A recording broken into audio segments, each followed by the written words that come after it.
నా పేరు నారాయణ, మాది మల్లిపల్లి చిన్న కుగ్రామము. నేను ఆర్డిటీలోనే చదువుకున్నాను.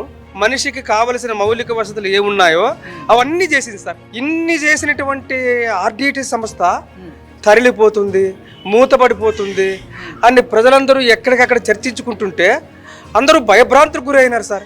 లోకేష్ సార్ కూడా చాలా బాధపడ్డాడు సార్ ఇక్కడ ఉన్న పరిస్థితులను చూసి. అట్లాంటి ఆర్డిటీ పోతే ఎట్లా అని సార్ కూడా కలత చెందిపోయినాడు సార్ లోకేష్ సారు. అప్పుడు లోకేష్ సారు మరి చంద్రబాబు సార్తో మాట్లాడి సార్ వాళ్ళందరూ కలిసి ఢిల్లీకి పోయి గౌరవ అమిత్ షా జీ గారితో మాట్లాడితే ఆ క్రమంలో మాకి ప్రత్యక్ష దేవుడు మన ఫాదర్ విన్సెంట్ ఫెర్రర్ గారు అయితే ఈ ఆర్డిటీ ప్రత్యక్ష దేవుడు మా లోకేష్ సార్ గారు సార్.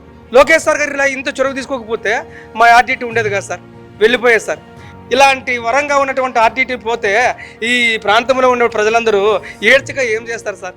మా గుండెల్లో ఉన్నాడు సార్ లోకేష్ సార్. మా గుండెల్లో ఈ ప్రాంతంలో ఉన్నటువంటి ప్రజల గుండెల్లో భర్తీగా ఉన్నాడు సార్ లోకేష్ సార్.